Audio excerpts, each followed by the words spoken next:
വളരെ സന്തോഷകരമായ ഒരു കാര്യമാണ്. ഈ ഒരു മാസം നീണ്ടു നിൽക്കുന്ന ബ്രസ്റ്റ് ക്യാൻസർ അവയർനെസ് ഉദ്ഘാടനം ചെയ്യാൻ കഴിയാൻ എന്നെ ക്ഷണിച്ചത്. ഞാനും കൂടെ പങ്കാളിയായ അമ്മ സംഘടനയും ഇതിൽ സഹകരിക്കുന്നു എന്നുള്ളത് വളരെ സന്തോഷകരമായ കാര്യമാണ്. ഞാൻ അതിനടുത്തോളം ഇന്നിപ്പോൾ ലോകം നേരിടുന്ന ഏറ്റവും മാരകമായ ക്യാൻസർ രണ്ട് രീതിയിലാണ്. ഒന്ന് മൗത്ത് ക്യാൻസറും മറ്റൊന്ന് ബ്രസ്റ്റ് ക്യാൻസറുമാണ്. അത് പുരുഷന്മാരെ സംബന്ധിച്ചിടത്തോളം മൗത്ത് ക്യാൻസർ ആണെങ്കിൽ സ്ത്രീകൾക്ക് ബ്രസ്റ്റ് ക്യാൻസറും. അത് ഇന്ത്യയിൽ തന്നെ 2 ലക്ഷത്തോളം പേർ, എൻ്റെ കണക്ക് ശരിയാണെന്ന് അറിയില്ല, 2 ലക്ഷത്തോളം പേർ ബ്രസ്റ്റ് ക്യാൻസർ ബാധിതരായി ചികിത്സ തേടുന്നവരാണ് എന്നാണ് അറിയാൻ കഴിഞ്ഞത്. 28.2% Indian council of medical science research പറയുന്നൊരു കണക്ക്.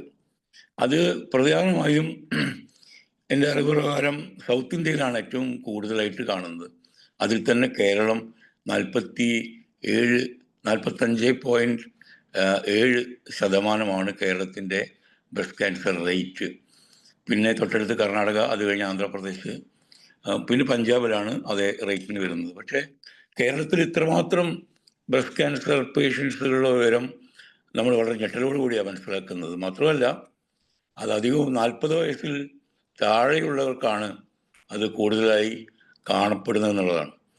ഇപ്പം എന്നെ സംബന്ധിച്ച് പറയുകയാണെങ്കിൽ, ക്യാൻസർ എന്നൊക്കെ പറഞ്ഞാൽ നമ്മൾ പണ്ടൊക്കെ ധരിച്ചിരുന്നത് ഒരു 1000-ൽ അല്ലെങ്കിൽ ഒരു 10,000-ൽ 1-2 പേർക്ക് വരുന്നൊരു അസുഖം മാത്രമാണ്, അത് പ്രായമായവർക്കാണ് വരിക, അങ്ങനെയൊക്കെയാണ് നമ്മൾ ധരിച്ചിരുന്നത്. പിന്നെ കാലം ചെല്ലുന്തോറും നമുക്കിതിൻ്റെ ഒരു ബീഭത്സമായ ഒരവസ്ഥ മനസ്സിലാക്കാൻ സാധിച്ചു, ഇതിൻ്റെ ഒരു ഭീകരത മനസ്സിലാക്കാൻ സാധിച്ചു. ഇപ്പം എൻ്റെ വീട്ടിൽ എൻ്റെ മദറിനിലോ തന്നെ ക്യാൻസർ പേഷ്യൻ്റാണ്. But she's more than 80. അവർ ചികിത്സയിലാണ്. അറിയപ്പെടുന്ന ഒരുപാട് വീടുകളിൽ, ബന്ധങ്ങളിൽ ഒക്കെ തന്നെ ക്യാൻസർ രോഗബാധിതരായ സ്ത്രീകൾ, പ്രത്യേകിച്ചും ബ്രസ്റ്റ് ക്യാൻസർ റിമൂവ് ചെയ്തവരും ഒക്കെ ആയിട്ട് ഒരുപാട് പേർ, ദുരിതം അനുഭവിക്കുന്നവർ. അപ്പോൾ ബ്രസ്റ്റ് ക്യാൻസർ വരാതിരിക്കാനുള്ള പ്രതിരോധം എന്താണ്, അല്ലെങ്കിൽ ഇത് വരുന്നതിൻ്റെ കാരണം എന്താണ്, എങ്ങനെയൊക്കെ ഇത് തടയാം, എങ്ങനെയൊക്കെ ട്രീറ്റ്മെൻറ്റ് കൊണ്ട് ഇത് സുഖപ്പെടുത്താം എന്നെല്ലാമുള്ള ഒരു അന്വേഷണത്തിൻ്റെ ഭാഗമായിട്ടായിരിക്കും നിങ്ങൾ ഈ ഒരു മാസം നീണ്ടു നിൽക്കുന്ന ഈ ഒരു സെമിനാർ സംഘടിപ്പിച്ചിട്ടുണ്ടാവുക എന്ന് ഞാൻ കരുതുന്നു. ഏതായാലും ഈ ബ്രസ്റ്റ് ക്യാൻസർ അവയർനെസ് പ്രോഗ്രാം ഉദ്ഘാടനം ചെയ്യാൻ എനിക്ക് കഴിഞ്ഞതിൽ സന്തോഷം എന്ന് പറയാൻ വയ്യ, എങ്കിലും ഇതിൽ പാർട്ടിസിപ്പേറ്റ് ചെയ്യാൻ കഴിഞ്ഞതിൽ എനിക്ക് നിങ്ങളോട് നന്ദിയുണ്ട്. എന്നെ വിളിച്ചതിൽ എനിക്ക് നന്ദിയുണ്ട്. മാത്രമല്ല, India radiological and imaging association, preventive radiology,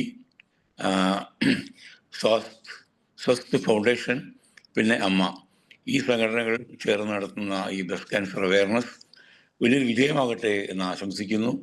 മാത്രമല്ല, ഞങ്ങളുടെ സംഘടനാപരമായിട്ടുള്ള എന്ത് സഹായം വേണമെങ്കിലും എപ്പോൾ വേണമെങ്കിലും നിങ്ങൾക്ക് ആവശ്യപ്പെടാവുന്നതാണ്. ഞങ്ങളുടെ അംഗങ്ങളെല്ലാം തന്നെ നിങ്ങളോട് അങ്ങേയറ്റം സഹകരിക്കുന്നവരാണ്. ഇത്രമാത്രം പറഞ്ഞുകൊണ്ട് നിങ്ങളുടെ ഈ സെമിനാർ ഉദ്ഘാടനം ചെയ്തതായി